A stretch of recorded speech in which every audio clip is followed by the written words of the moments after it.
when you're truly overstimulated, doing a simple thing like throwing in a load of laundry becomes this like giant thing. I want to talk about, if you see any of these behaviors in yourself, why these are so problematic for us in the long run, and why they are hurting our ability to do life, and why they're hurting our brain's ability to be the productive, motivated, creative, that we want it to be. Compassionate person that we want to be.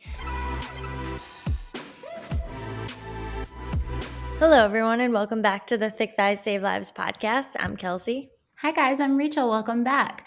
We are so overstimulated this week. We certainly are. I think a lot of I think of a lot of moms or parents at the end of the summer, no matter where you are in this journey, are feeling this back. Like, are they going back yet? Every parent that I've talked to is like right at this like last couple weeks, like they've just like made it strong through the summer, and then the last couple weeks they're like, and I've had enough. It's tough out there. I mean, they be running rampant. They're feral. They're hungry. They wreck your stuff, and it's tough times.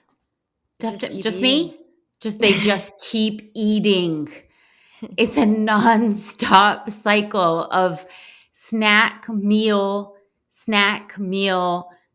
They drink all your water. It's I mean, not to be stingy with the water and stuff, but like there's half drank water tumblers all over my house. It's just, they're so feral. You need a break. I need a break. I need just a little break. And here's the thing. I think that talking about overstimulation and looking at how some of us are feeling overstimulated during some of these times is an interesting thing, because part of what we're going to talk about with overstimulation is some of the effects with overstimulation on kids, particularly involving screens. And if you can kind of just think of all the energy that some of your kids have, and just like how their mind is working at just rapid speeds and just like taking in all types of information on how to be a human, regardless of what age level that they're at, because they're always just learning how to be a human. And I mean, so am I. Yeah. We're all just trying to learn how to human out here. But then you enter in social media, screens, and a lot of this just quick stimulation and overstimulation with what a screen provides. And you're like, whoa, quick pause on that. Well, you know what's interesting is when I know for me, what came to my mind when you say like, oh, I need a break. What sounds nice is like going into a quiet room with just me and my phone, and we just get to and it's such a weird thing to say, I'm overstimulated, so I'm going to take a device that literally it can give responsible. It can give me the amount of stimulation of like 10 worlds, because it's like got every single bit of information that I could ever want or desire. I'm overstimulated, so I'm going to take this device that can give me anything I want in the world, and I'm going to take it alone, and I'm just going to love on it for a little while and further overstimulate myself. It's such a weird thing that we have, and I do this. I know you do this, but I think after researching for this episode, I really am invested in making a change, because when we use like, I need some downtime, and then we put a screen in front of us to simulate downtime, that's literally the opposite of downtime for our brain. And then when we leave that downtime, not really feeling much better and still at, walking around at an 8 or a 9 all the time, it just really should show with the amount of stress, the amount of overstimulation, the amount of people walking around constantly on edge. That way of decompressing really isn't working. Yeah. I love all of the points that you made there. And similarly, while researching for this topic, I went into it with one idea of what I would like to get out of it. Oftentimes when I find something to be interesting or I feel it to be important in society that's affecting a large number of people, I say to myself, like, okay, what is it that I specifically would like to get out of this, and what would I like to share with the world? And that's kind of how I go into it. And I went into it with how could I be more productive, was the general, that was my personal, looking for my personal gain going into overstimulation. And I kind of came out with a different perspective, and I'm hoping that I can kind of like talk you guys through how that worked for me. Not necessarily that it went 360, because we are going to talk about productivity during this podcast. We're going to talk about how overstimulation is limiting your productivity, and the trap there. It's a trap. It's a trap. It's always a trap. It's always a trap. The trap there is that we overstimulate thinking that we are going to become more productive. And so the idea there is like, I'm just going to research these things some more, or I'm going to look up all these things. I'm going to listen to this while I'm doing this because I can multitask at my highest ability. And that's how I'm going to maximize my productivity and limit distractions. And essentially, when we're teaching ourselves repeatedly to do multiple things at one time and not focus on one thing, we're practicing not focusing our attentions, which I know when I said that out loud, you're like, yeah, no, duh, Kelsey, but like we all are No, differently. but like play that back, because if you're constantly kind of down on yourself for not finishing things, for procrastinating things, for not wanting to feel or wanting to feel overwhelmed at difficult tasks, Yeah. any of these things, lack of motivation, any of these things, we kind of get down on ourselves about. But if we're constantly practicing the ability to be distracted from a task, and then we sit down to try to do a task and we have no ability to not be distracted, that's just a learned behavior that we really practiced hardcore every single time we multitasked. Yeah. And so when we want to talk about overstimulation, I want you guys to kind of think about what are some of the themes in your life that you'd like to get out of today's podcast, because I think that we're going to cover it in so many different ways. Rachel already mentioned procrastination. She already mentioned like feeling overwhelmed with like the difficulty of a task, lack of motivation, distracted, and some of the things that I wanted to also talk about is depression, anxiety, some of these FOMO feelings that cause anxiety, lack of creativity, lack of connection. All of these things I found when discussing overstimulation, when discussing different ways that we could put pieces in place, put different habits in place to adjust to an overstimulated world, and the constant dopamine hits, and why we're going back and looking for those dopamine hits and why we're not getting them in other places, was really eye-opening for me. Because when we're depressed, when we're sad, when we're feeling anxious, we tend to go to the things that have been soothing for us in the past, which you kind of just alluded to, that like it would be soothing for me to be in a room with my phone and just kind of like turn off Air Bunnies, turn on but turn off.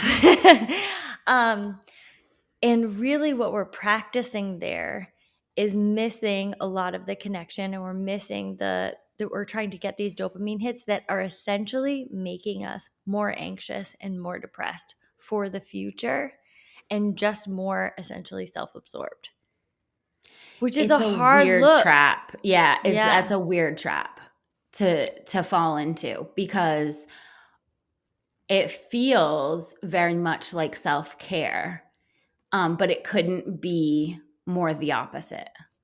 Yeah. And that's Yeah. hard. It's hard because especially when you're feeling sad or anxious, or some of the other things that you're experiencing, you want to go to the things that you want to go to something that is going to give you a dopamine hit, and there's no shortage of dopamine hits when you're going on your phone or on the internet or you're going to a screen. There's no shortage of that. And actually, what we're going to talk about is the overstimulation of dopamine hits and how that is really subduing the rest of the dopamine hits that you should be getting from your deeper connections that will essentially make you happier in the future. Because every time we are missing some type of connection, we look to connect on the internet, we're disconnecting from the people in front of us. And we're going to go into some habits to put in place. But one of the ones that I found really interesting for people who are experiencing loneliness and looking for the internet and looking for that type of connection on the internet.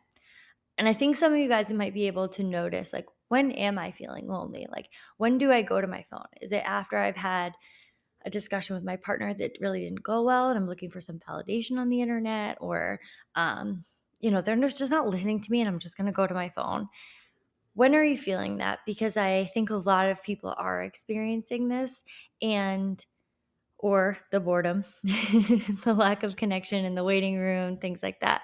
But something that one of the experts I listened to said to do instead was, in those moments where you're like, I'm looking for some type of connection right now, I'm going on the internet to look to connect with people in some way.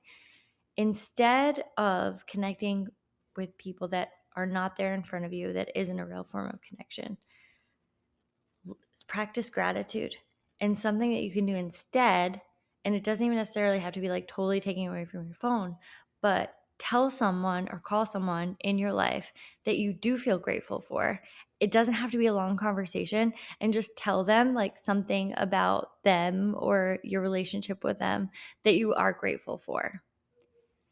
And it's a total mindset shift from I feel lonely and disconnected to now I have reached out. I've connected with a person on a positive connection and made them feel good, and therefore I feel good. And you are getting a dopamine hit from that.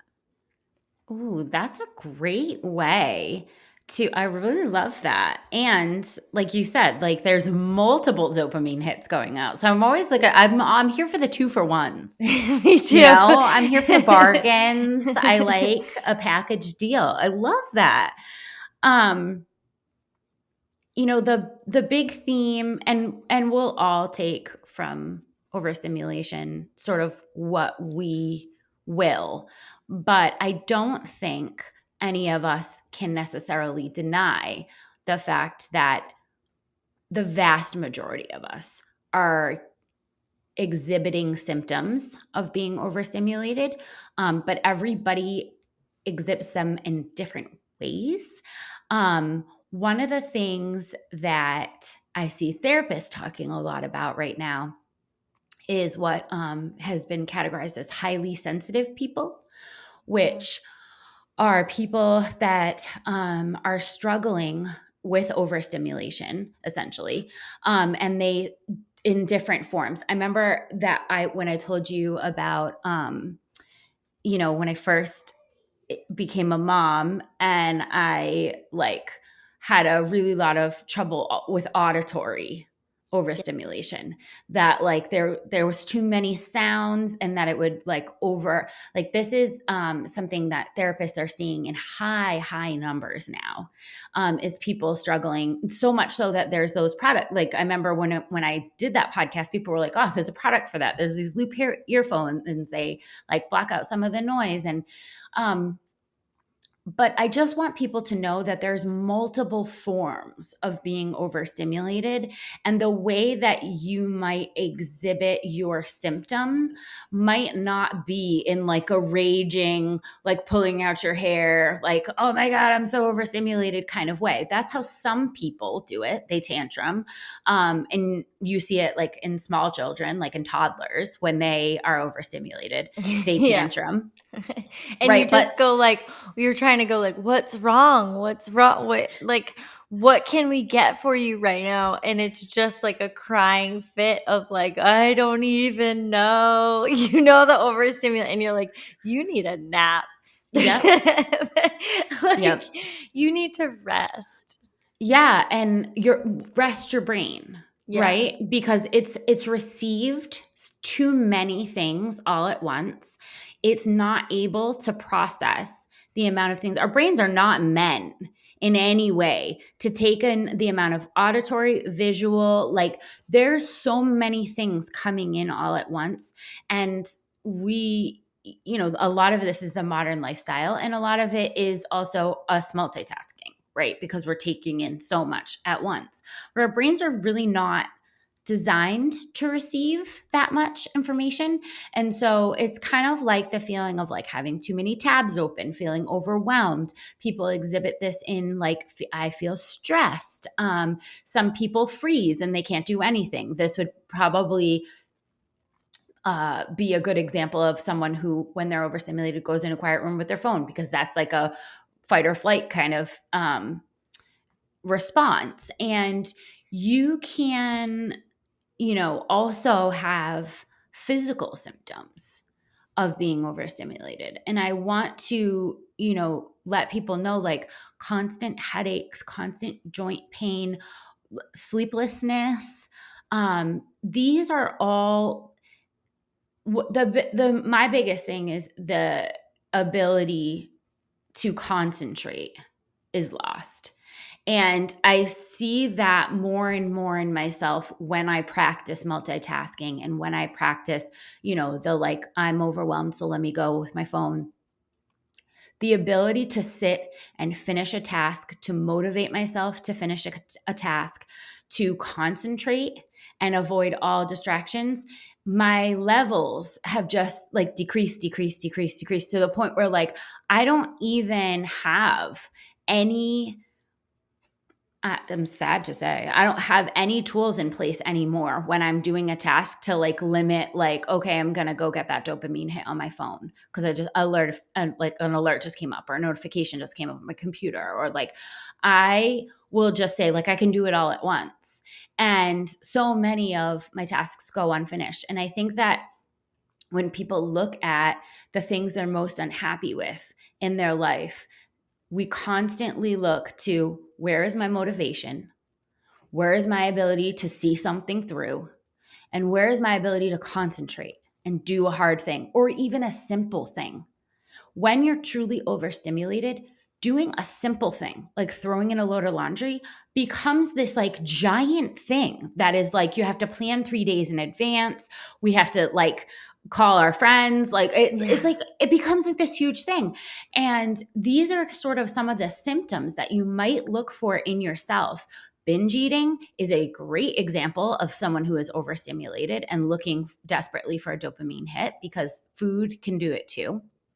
It overstimulates your senses and is so high in calorie that it's giving you a dopamine hit because your brain thinks, oh, we're surviving better now. Look at all the calories you've consumed. So I just want people to know that this can be exhibited in so many ways. And I want to talk about, if you see any of these behaviors in yourself, why these are so problematic for us in the long run, and why they are hurting our ability to do life, and why they're hurting our brain's ability to be the productive, motivated Creative, that we want it to be. compassionate Mm-hmm. person that we want to be. And I think there was so many really great points in there. And I just want to highlight like some of the suggestions that we're going to give you in the podcast. I want you to understand that every person is different and they're working with a different set, or they're working with a different baseline. And just like some people can only concentrate in a really quiet room, and some people have a really difficult time concentrating in a quiet room, they need music that doesn't have any words, or sounds that are kind of repetitive going on for them. And that gives them the ability to concentrate and the ability to focus. So I want to just lead off with the understanding that our brains are all very different. We've all had different experiences in this world that have given us a different set of skills and a different set of tools to be able to adjust to this modern society. And something that's unique with, particularly, millennials, some boomers, but like our generation has been exposed to stimulation in two kind of very different ways, where our younger years, like, we didn't have access to the type of stimulation that our kids do nowadays. We just didn't have the same access. So we had to sit through long commercials, and we had to wait for our TV show to come on, and we didn't have the internet. Dial up. There was a very different type of stimulation, rather than having something sitting in front of us or to the side of us that's constantly flashing and telling us, please look at me, please look at me, you're missing some things. And it's really important to recognize that when we're looking at how to adjust our current behavior, which might be something that you're very interested in, of like, do I have a problem with overstimulation? You're going to have to answer that for yourself and look at it different ways. Do I have a problem with too much screen time, or am I feeling really anxious? What are some ways that I look to cope with my anxiety? Or what are some ways that I look to cope with my lack of motivation or my procrastination? What are some of these ways? And if some of those ways are screen time, I would look to adjust that as well. Some of the things that you can notice if you want to know if you have a problem is that if people in your life have mentioned you being on your phone, your screen time when they're with you, I would suggest that you probably have a problem. Like, I would suggest that is something to look at, because the people who are in front of you have mentioned something that's like, there's no argument that screens are addictive. There's absolutely no argument, and that we have an addiction problem with screen stimulation in our current society. It's not a question. Whether you maybe fall into this category and what would you would like to do about it is really up to you. But there's no question that it's making us more anxious. There's no question it's making us more depressed. And there's no question that is making us have more difficulty to focus. And one of the things that I had kind of thought about when I thought about some of the barriers that we could put in place to help our focus and help our productivity, like, how can we share some of these? One of the things that had come up was, the increase in anxiety and increase in depression, ADHD. And what I found very, very interesting for me when I thought about overstimulation is, as a person who has grown up with ADHD my entire life, I recognize overstimulation pretty easily because I've always been looking for it.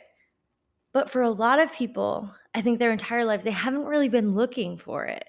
They haven't been looking for ways that could distract them. And they haven't had this kind of like pinging, like ding, ding, ding. I've had a ding going since I was like 4, And like, it wasn't a screen, it was just a flashy light, or it was just something that was going around, and figuring out like ways to develop those coping skills throughout your entire life to really limit some of that, distractibility, and being able to recognize when you're overstimulated. What do you do? Because overstimulation is something that I think is very new to a lot of people. I Don't you think, think? yeah, when researching this, I looked at a lot of neuroscientists that are discussing the major uptick in adults and kids, but adults being diagnosed with ADHD. And a lot of the suggestion from neuroscientists was that this form of ADHD is environmental. And that is not to say that it is not quote unquote real. It is real. It is just exacerbated by circumstances in your environment. Whereas if your environment was different, the your ADHD might look different. Mhm. And I think it's a really great point that a lot of people cannot recognize overstimulation, but they can feel the effects of it. And so Yes. if that feels like a locomotive completely off the rails, right? That's when you get like so anxious that you have so many tabs open, you just feel so much chronic stress that you really have a difficult time being able to function. And I think that that's where a lot of people are at and seeking ADHD diagnosis, because they have these symptoms that environmentally they truly have lost the ability to sit down and focus on a singular task. And it's very, very frustrating. But I Well, just, we've talked about that in the last podcast too, about how flexible the brain is to the type of things that we practice on a daily basis. And what have we practiced with our distractibility and our overstimulation? And what has that led to?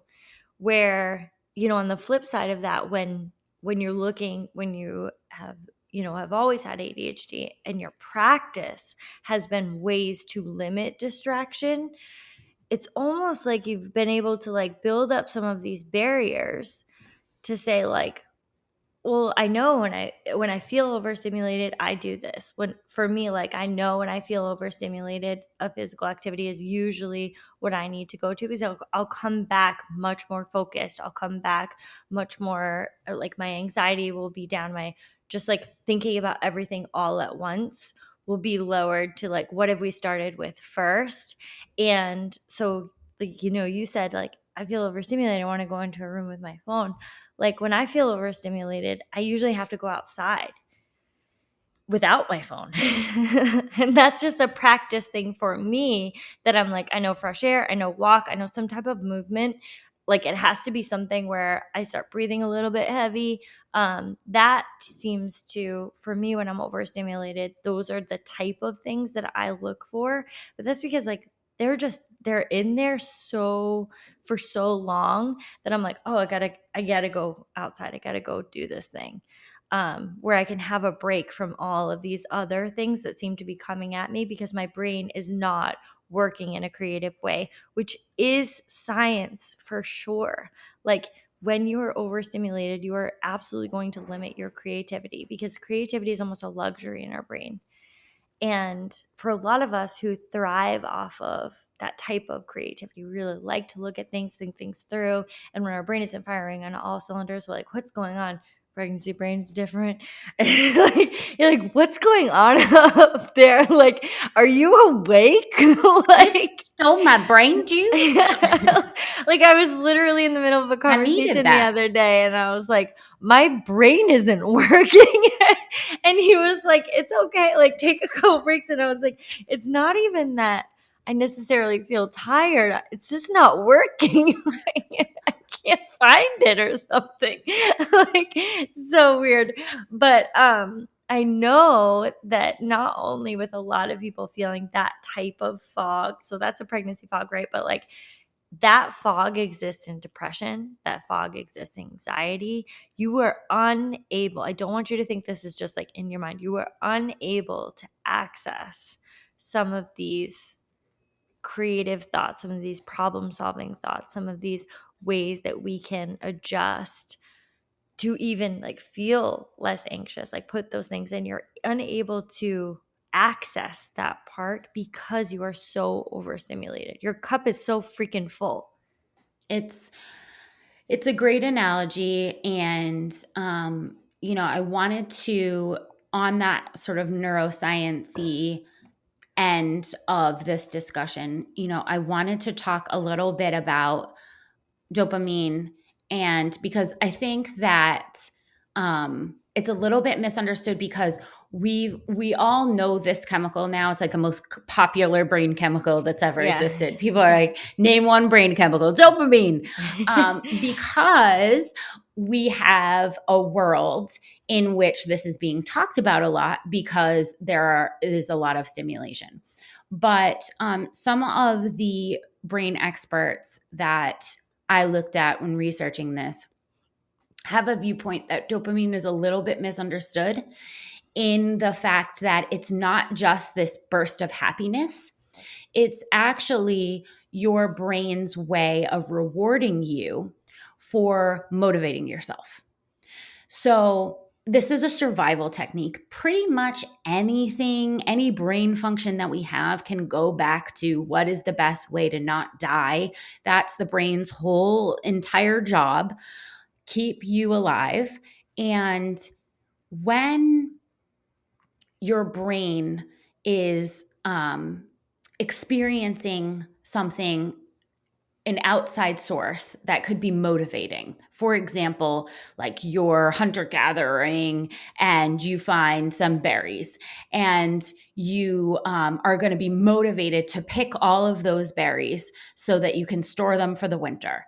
You're going to receive a hit of dopamine for that because you have had a thought, acted on the thought, and that is actually, so it's more of a motivation hormone than a happiness hormone because it does give you a burst of happiness, but it's because you followed through on a motivation.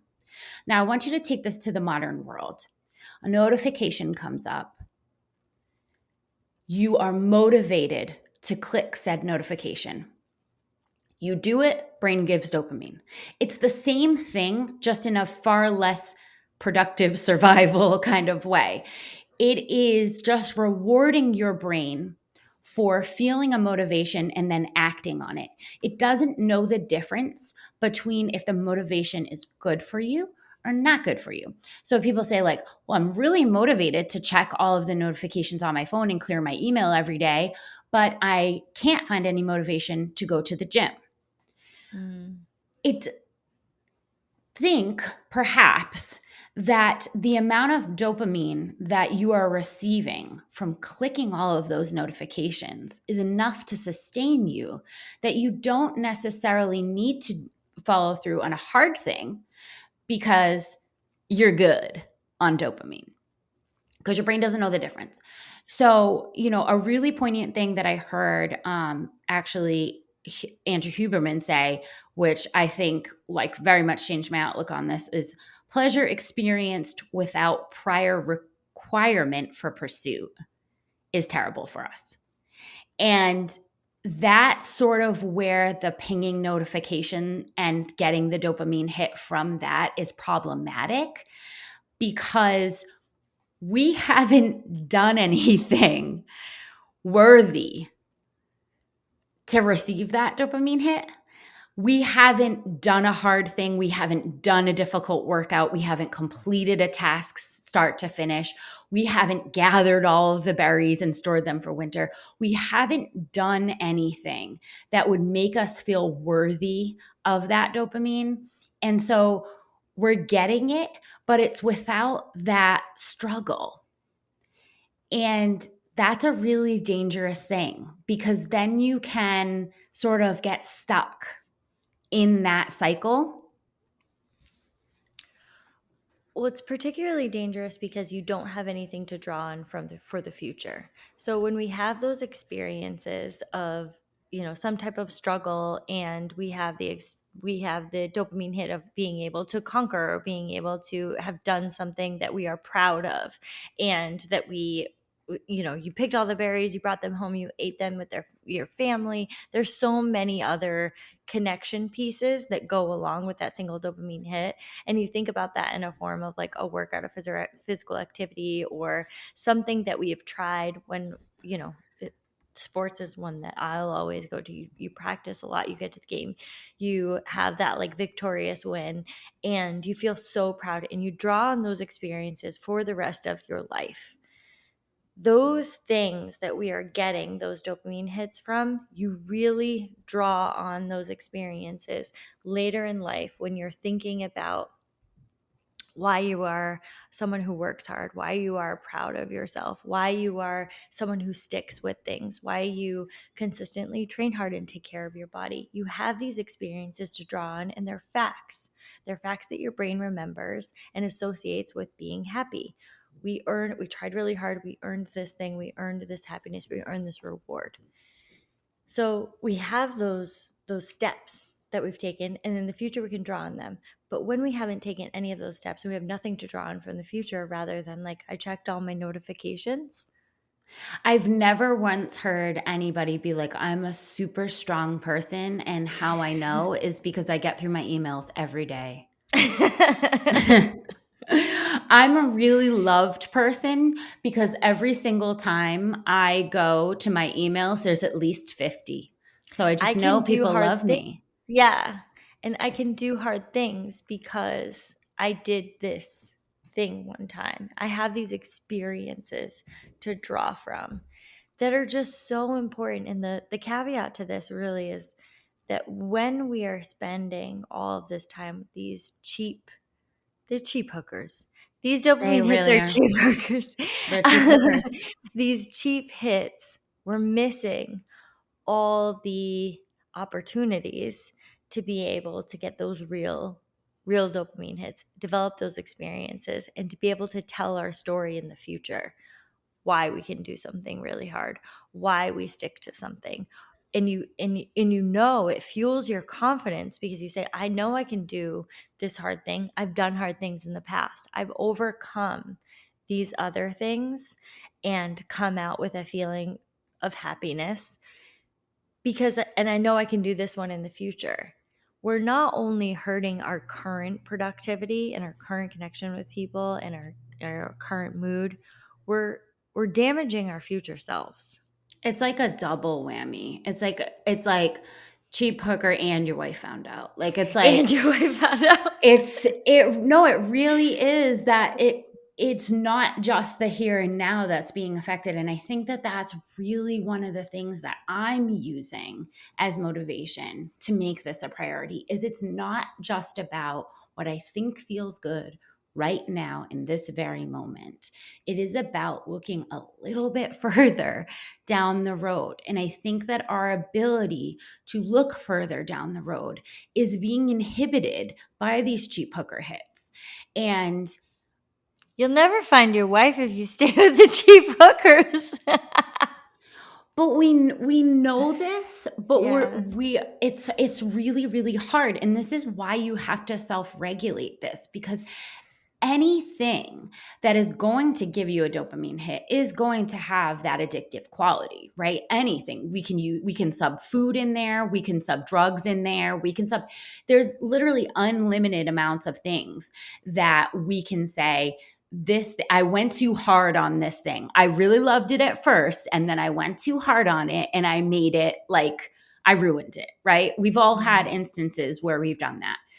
But the key is, I think, to not get stuck so much in the one side of the pleasure of the standpoint of motivation. It's like it can't be always just a pleasurable thing.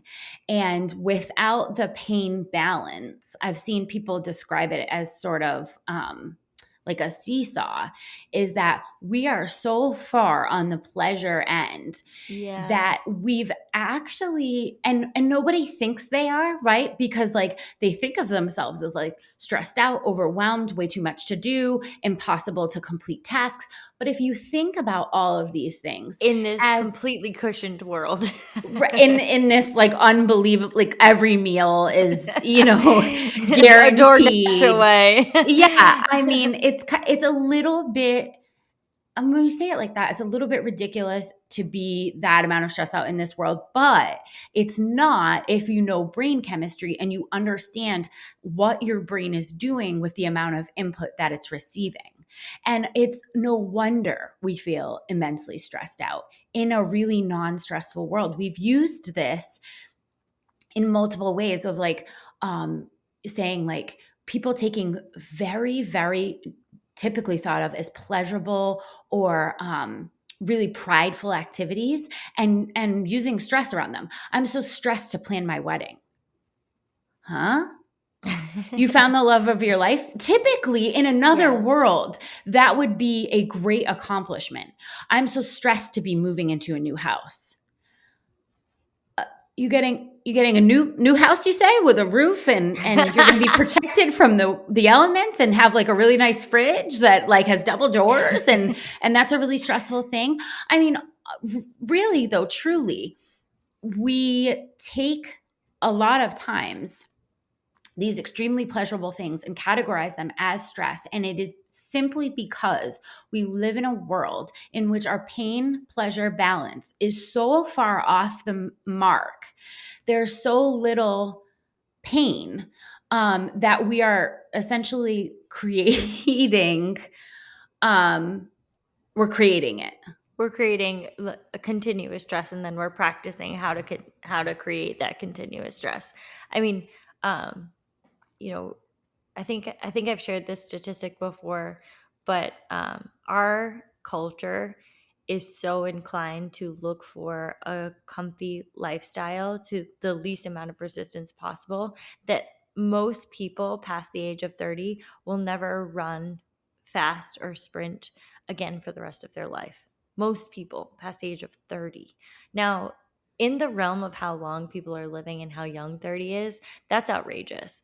But Outrageous. we are in seek of comfort so much that the idea of this challenge, even if it's something as simple as like running quickly, um is kind of like moved out of the realm for most people.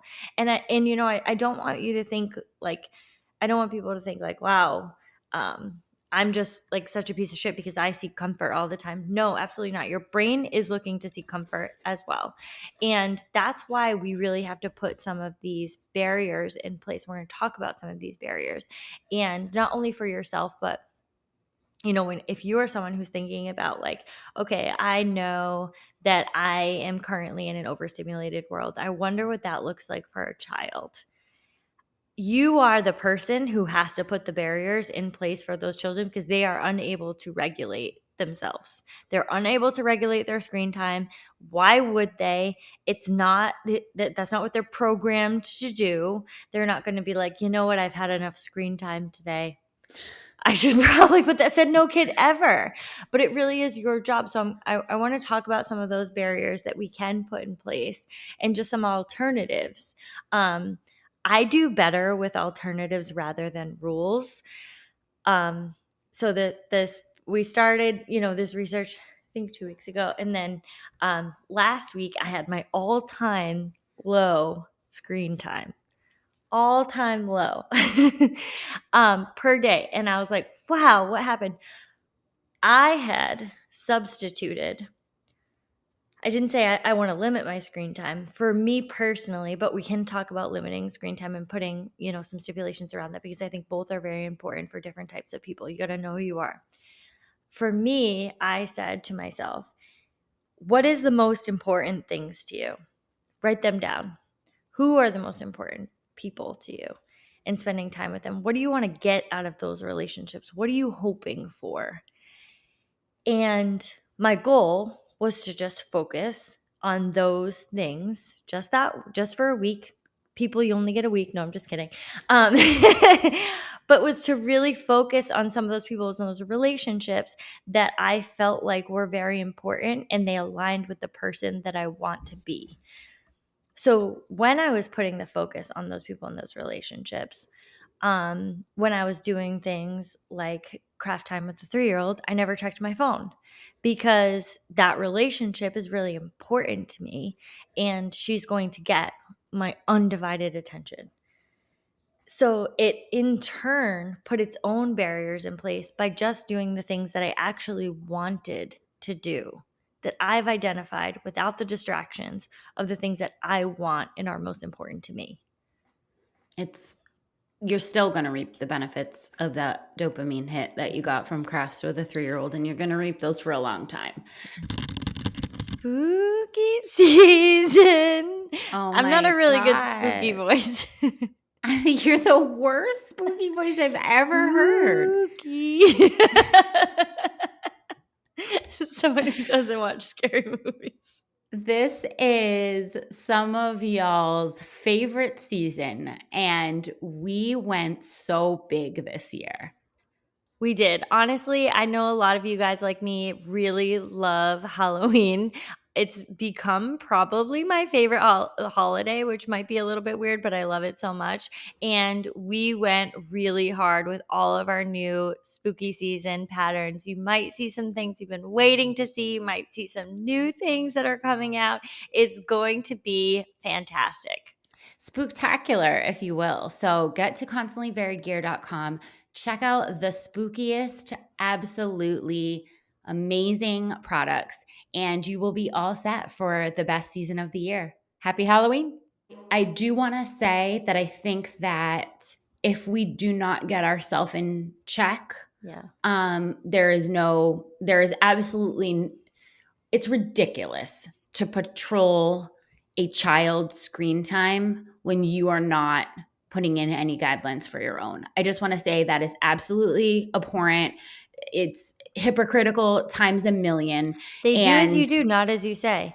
That is 100% across the board. They do not give a shit about the things that you tell them. And I know this is hard to hear because you just want to practice this. Like we do this with like affirmations. We do this with body positivity. Like you're like, well, I really want to say, these positive things. But they will do as you do. They're looking to you to be the example of how do I be in this world.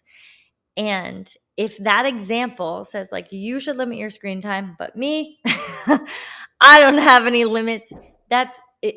It's just not demonstrating the type of healthy lifestyle that you're looking to do. And this you see this with people who take physical exercise or, prioritize eating nutritious foods, taking care of their body. You can see this in every one of their lifestyles. They don't talk about like, well, we have to go to the gym because the XYZ. They're going and they're taking care of their bodies. And maybe it's part of some discussion of like, well, I go because I really, this is the home that I live in and I take care of it. But the reason why those kids start to do those things like picking up their little tiny little dumbbells or even like, something in my house of like picking up like a glue stick and doing it because she sees a video of me doing it is just like, there's no concept of like what this is. It's just like you're doing it and I'm going to repeat that because you're showing me how to human. I know that it's so hard because we want the best for them and it really is hard because this is why it's hard, because we want the best for them. We put an immense amount of pressure on ourselves. We don't have a village like we once did, and we consider our village our phone. So we put all of our efforts into their well-being, and then we decompress with the thing that we told them wasn't good for their well-being, which is like some sort of a weird paradox. But I just want to say to all parents out there, I see you. I know you're trying. I know you want the best for your children, but truly, truly, you have to get your own overstimulation in check before you can help anybody else with theirs. And the minute that you understand how to regulate your pain pleasure, how to regulate your overstimulation, what your best go-tos are for release that don't have anything to do with more overstimulation. Like I think I read a thing to when you're scrolling Instagram or TikTok, there is 10,000 context switches in 30 minutes. So what you're taking in, imagine that in the real changes, world, just sitting between people and 10,000 context switches, 30-minute time block. Imagine what that looks like in an in-person environment. Like imagine people just yelling. This is what I'm saying. That's what I picture. This topic. Imagine walking anywhere, being in any physical place, and having the context switch 10,000 times in 30 minutes. That is so wild when you think about what you're expecting of your brain. It could never do that in an in person environment. So, why should it be able to do that on a screen? And thinking to yourself about the amount of stimulation that this is giving you and what that's doing to your behavior outside of that 10,000 context switches. I mean, no wonder why we're bored when we're sitting in a doctor's office that doesn't switch 10,000 times while we're waiting.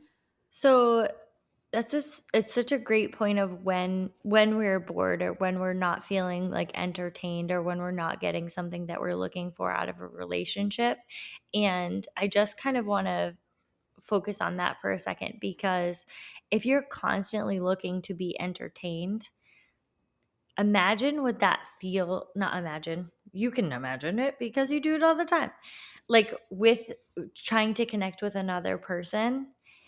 We see this in the dating world a lot. You're going on a date and it's like, entertain me. Why not? Because you were just sitting in your car before you walked in, scrolling through, continuously being entertained 10,000 different times in 30 minutes.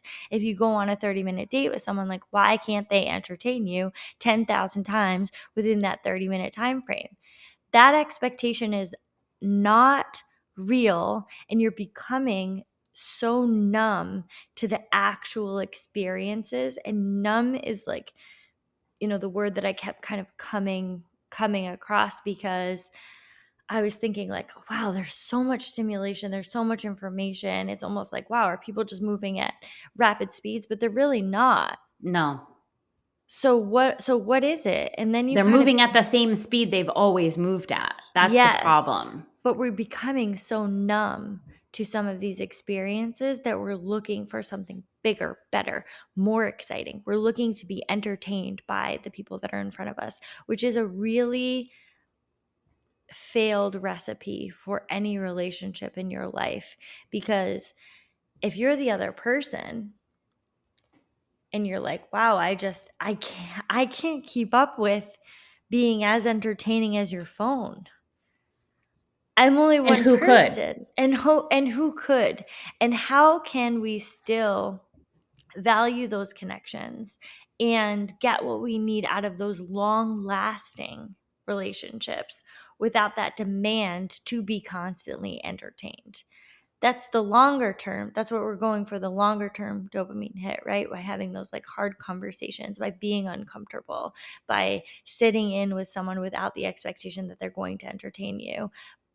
Those are what really builds a long, fulfilling relationship. And it's amazing that we are as connected as we are on the internet, but we're the loneliest we've ever been. It's Be- not amazing. right?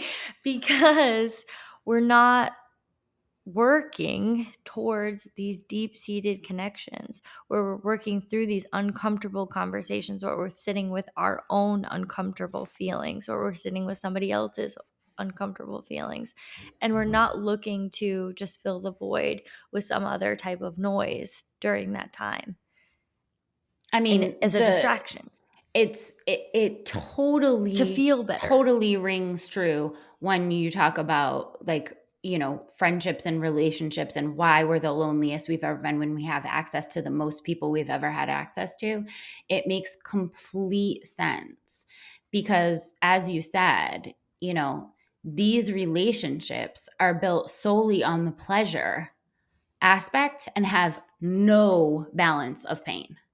And a relationship like that is just not as meaningful. I'm sorry, it just isn't. A relationship in which you are always experiencing constant entertainment, constant, like, all the things that you always want and only in the pleasure realm, and you never experience any pain. There's no love without pain. These are all in balance.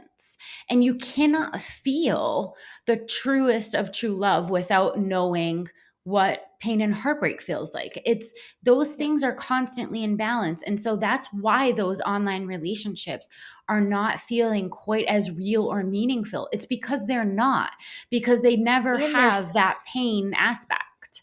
in their setting, your personal interpersonal relationships up for failure, because like someone is not going to, you can go on the internet, you can receive so much validation for whatever it is that you want to say and have no other difficult conversations or no other real sit down. They just come in and say like, you're the best, you're doing great, you're doing awesome. And it's just like, you don't have a real relationship with people. You look for that with people in your own life, and you're like, well, why aren't you validating me all the time? That's why this, part of this topic has become like, it makes you, and self-absorbed is just, I have to, like, I'm just gonna say it how I feel it.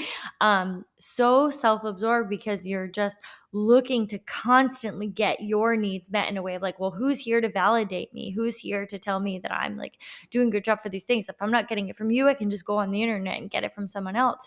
And it's just such a slippery slope of not recognizing that there are people in your life that are not going to consistently validate you, like, nonstop, like the internet will.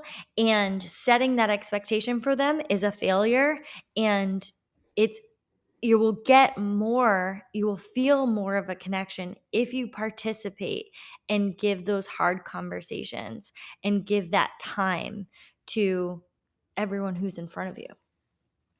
100%.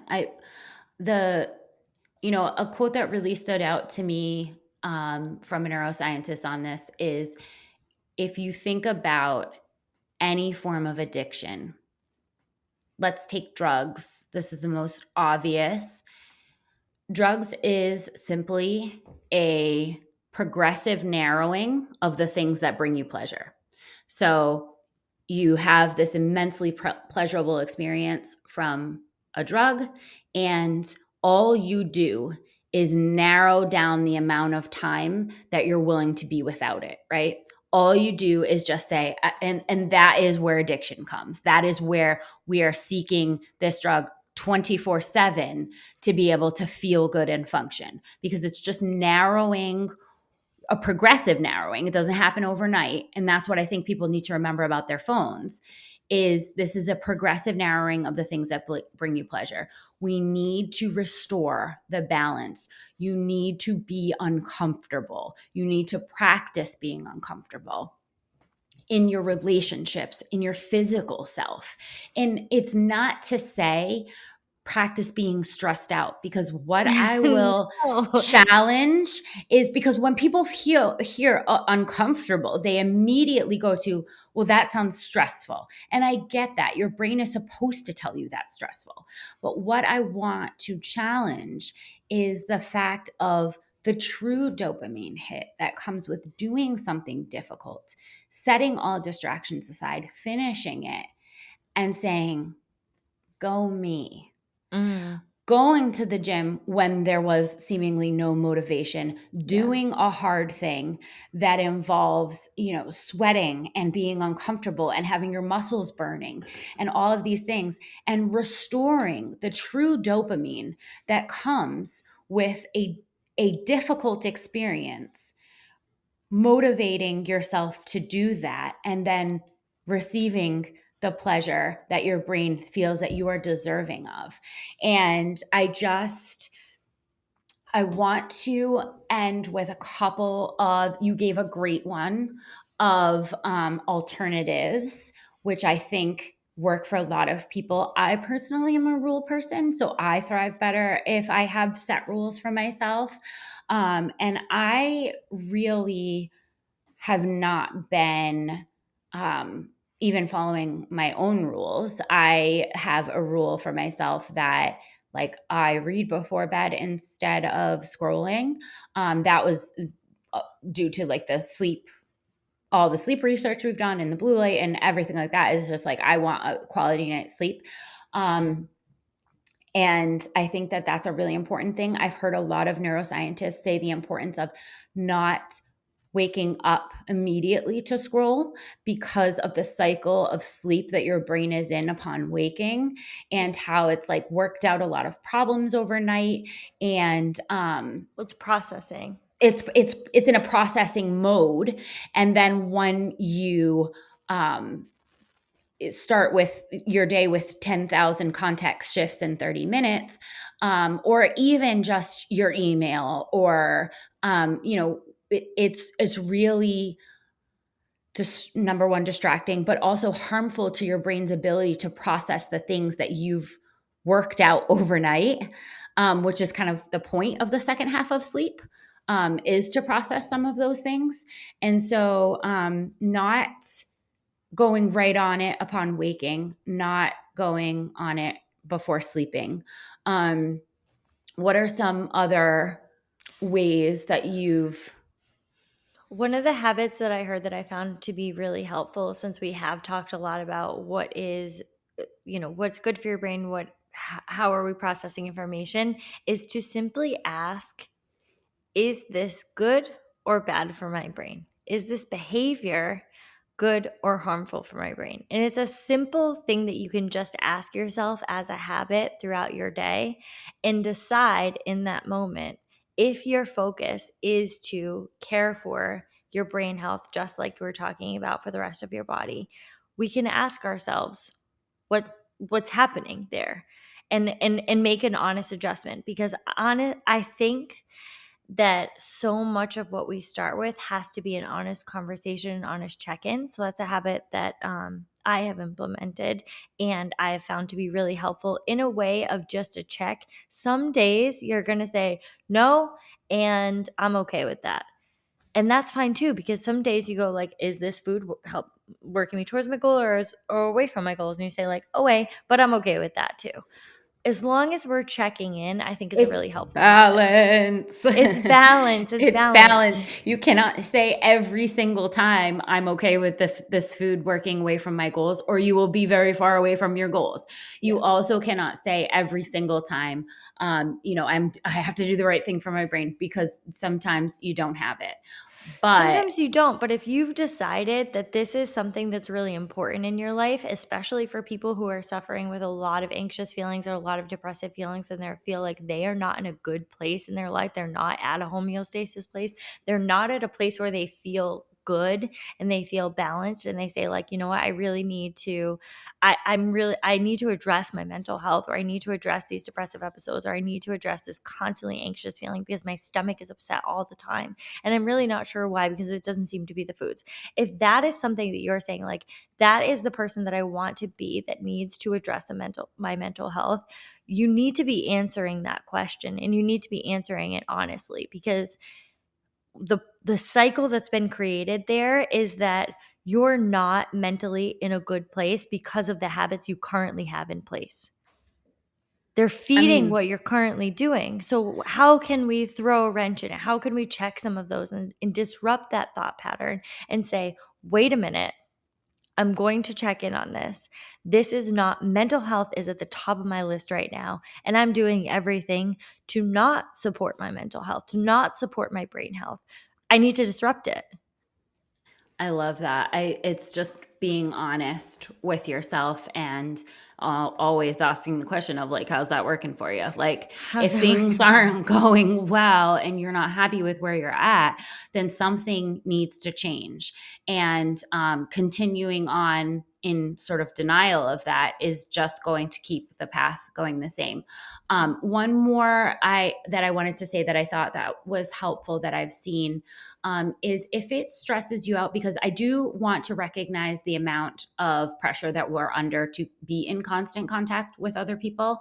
Yeah. That if we take a break from our screen, that people get worried and nervous and like, why aren't you answering? And I appreciate that.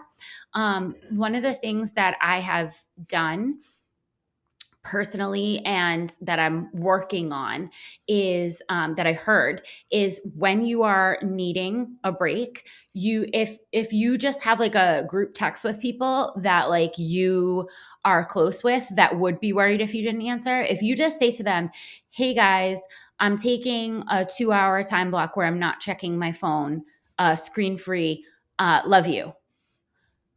Honestly, you'd be shocked at how many people are super supportive of that. Like they're like, oh, love that for you. I should do that too. And just like sending out that message gives that, I leave it on for, in case the school calls and stuff like that. I also have been using the like away status for Slack. If I'm working on a project, if you use Slack in your workplace, I will just set my status as do not disturb. Like a million people are sending me messages, but I cannot do that right now. And just letting the people know around you that you're going screen free right now or that you're working on something that can't be disturbed, you would be shocked at how many people are super respectful of that. And also, you might motivate them Inspire, yeah. yeah, you might inspire to them to do the same thing. So that was just something I heard and that I'm trying to work in as well. For sure.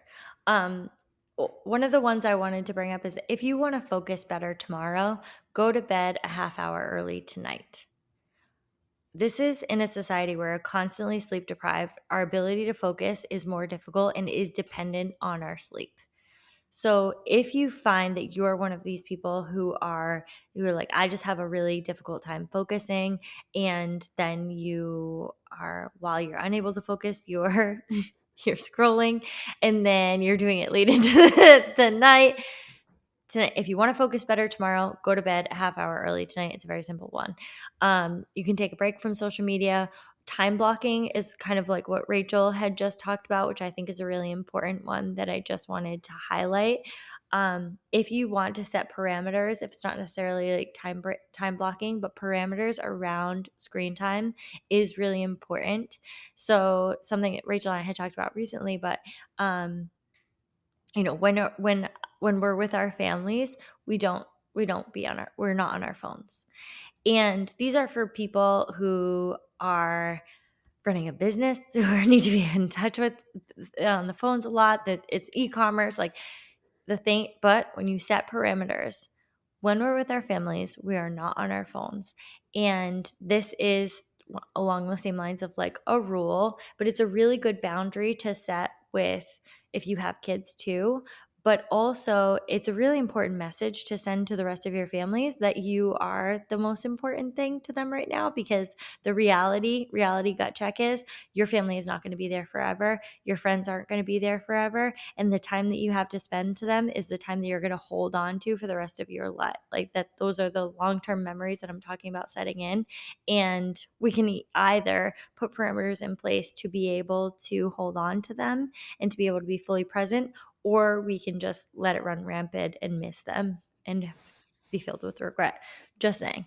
Is that what I said? Seems like a no-brainer. Seems like a no-brainer. I know a lot of couples, and this has been suggested for a lot of couple therapy, have parameters set in place for some meal times or when you can or cannot use your phone when you're with your partner. I think this is something that becomes more important. It's always important for any relationship that you're in. But I do think it becomes more important when you have kids around, because you do have that, Rachel talked about this at the beginning of the podcast, that almost like if they're not there, you're like, let me just scroll. Like it's almost like another person can't take my attention. But the reality is that person is the person that you've chosen for your partner. And they deserve your respect, and they deserve your attention, and they deserve your time and your ear and even just your presence to not be distracted away from them. And so if this might be the easiest at meal times. Sometimes we do breakfast, sometimes we do dinner. For me and my partner, if we go out on a date night, we're not checking our phones. So it's a rule, and it had to be put in place because it failed. But it's very important for us to focus on that time that we have with each other, that we've set aside this meal that we're going to have with each other. Why would we spend that time that we have just gotten a babysitter for, or like we've worked hard for this time? We're not going to waste it, and we're going to use it to have a long-term connection with each other that we can hold on to for the rest of the week. So tight. Sometimes you He's just gonna go like, but remember that 2 weeks ago when we went to dinner and it was really fun and we shared Yeah, you got to noodles remember that when and it was, I can't go to bed. I need someone to read me another yeah. story. Or you're Remember like, that date remember that day? Or you're last pregnant month? and you're just like, why are you looking at me like that? And why aren't you pregnant? We did this together. Irrational, but it's totally there. Why aren't you pregnant, you asshole? You asshole. Like, this is so much harder for me, but just, coming back to some of those times where you set that time block, it's almost time blocking, but those rules with the things that align with the person that you want to be, you can set these limitations in place to be able to do that. And I really just want to cut down the fact that you think you're going to be more productive by spending more time researching on your phone when that just is not the case. You talk about some of the most successful people out there and they will tell you focused time is making you more productive than just trying to spend all the time that you possibly have looking and researching or looking at little things and thinking it's going to help you or your business or you progress further in this life or be a better parent or whatever it is. The focus time is really what creates that productivity. You get the most done during that time. You don't stretch it out over longer periods of time and don't get as much done. And you come into each of those activities with more creativity and an open mind and the ability to problem solve better. And your best self. I mean, your best self is not your overstimulated self. I can Oh guarantee God, you no. it is not your best self. And it is not just your lot in life to be overstimulated. We can put boundaries in place. It is difficult and it's going to be work, but every single thing that's worth it has always been difficult and work. So take the reins. Take the reins on what you are practicing every day and be really mindful and get in the comments and share some helpful things that you've done or some experiences that you've had Or because we're even what you're really, struggling with. yeah, Like, I just want you to know, like, we're all struggling with this. Like, we're talking about some of the things that we've recently put in place, but keeping these things in place is really fucking hard in this world. And I just want you to know, like, if you're struggling with this and feeling overstimulated, you absolutely aren't alone. And if you've identified that maybe you're one of these types of people or which type of overstimulation you are struggling with, share it in the comments. Like, I guarantee you there's going to be 10, 20 other women that are like, that's me. I do that. And how can we just help and support each other? love you guys. Have a great week.